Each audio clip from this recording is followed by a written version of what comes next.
Assalamualaikum warahmatullahi wabarakatuh.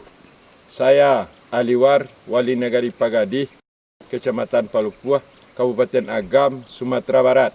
Saya Abdul Kasim Tuanku Kalisultan, Ketua Badan Musyawarah Negeri Pagadi.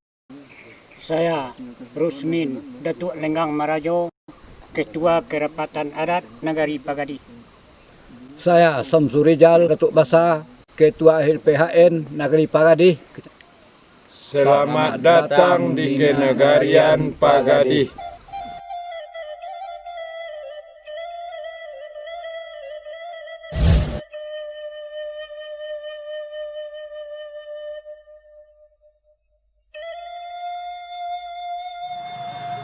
Nagari Pagadi adalah salah satu nagari tertua di Sumatera Barat dengan memiliki 4 jorong, yaitu Pagadi Hilia, Pagadi Mudia, Banio Bariri, dan Bateh Gadang.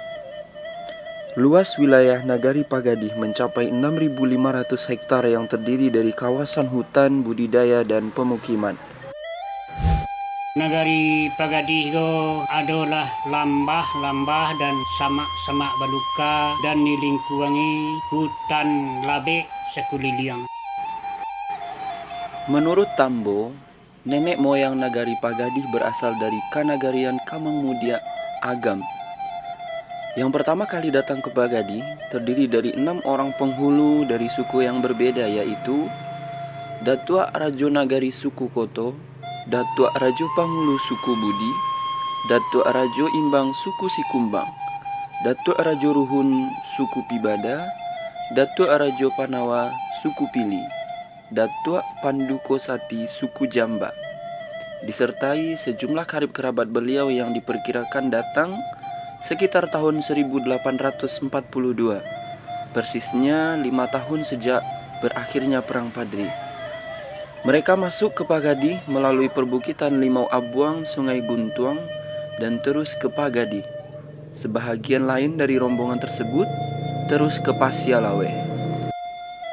Orang pertama yang datang ke Nagari Pagadi disebut dengan Basa Nanduo Bale. Mereka berjumlah 12 orang, 6 orang adalah penghulu dan 6 orang lainnya adalah kerabat dekat mereka. Pada suatu hari mereka bermusyawarah dan kemudian salah satu di antara mereka menancapkan sebilah tongkat yang dimilikinya dengan mengucapkan Pagadi, yang dalam bahasa Indonesia itu diartikan sebagai jagalah dengan baik. Dimana sampai hari ini tongkat yang sudah ditancapkan itu menjadi pohon beringin yang rindang.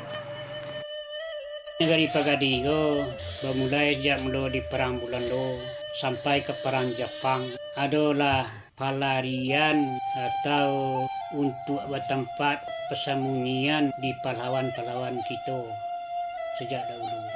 Jadi ada selingkah Nagari Pagadi itu nan dasar nomornya adalah adat basandi sarak, sarak basandi kitab bulah, sarak mengatur, adat memakai.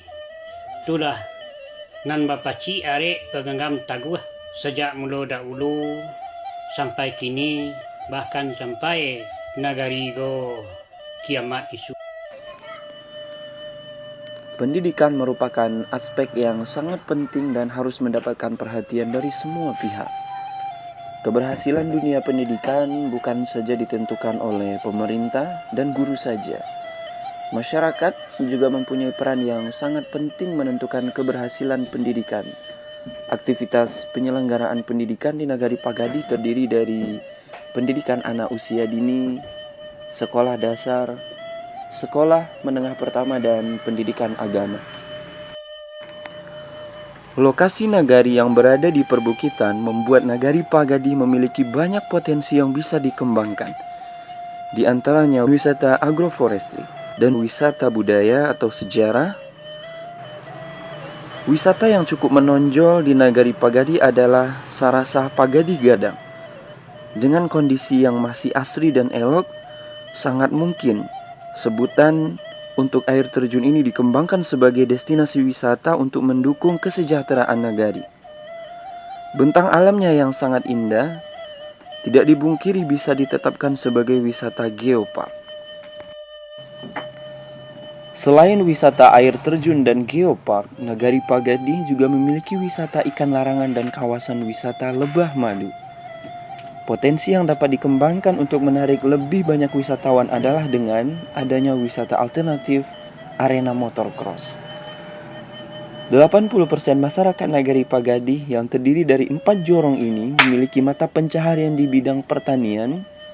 Untuk mendukung jaminan air dalam aktivitas pertanian tersebut, sangat diperlukan adanya embung.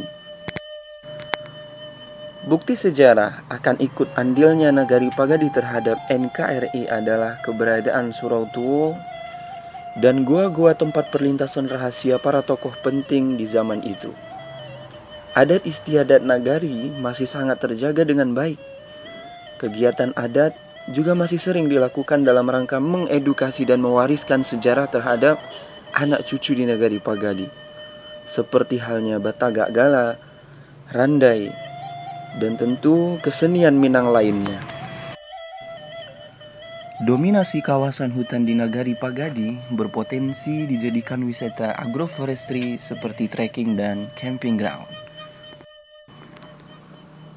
Komoditi unggulan yang dimiliki Nagari Pagadi yaitu kulit manis, kopi, durian, pokat, bahkan gambir yang berada rata-rata di hutan kemasyarakatan yang dikelola oleh masyarakat dan pemerintah Nagari Pagadi. Dalam mempertahankan kemandirian pangan, Nagari Pagadi masih memiliki luasan sawah yang cukup.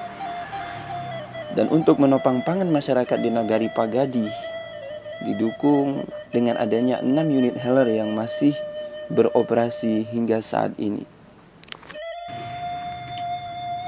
Dalam mengoptimalkan setiap potensi Nagari Pagadi yang telah diuraikan, maka aksesibilitas memiliki andil dan prioritas utama, sehingga diperlukan perbaikan dan peningkatan kondisi fisiknya.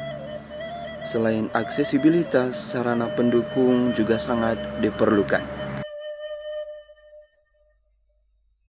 Demikianlah gambaran potensi dan profil Nagari Pagadi. Untuk itu kami berharap dukungan dan bantuan untuk pembangunan Nagari Pagadi dan pemberdayaan masyarakat Nagari Pagadi dari pemerintahan Kabupaten Agam, pemerintahan daerah Provinsi Sumatera Barat, kementerian terkait, para perantau dan para pihak lainnya. Assalamualaikum warahmatullahi wabarakatuh.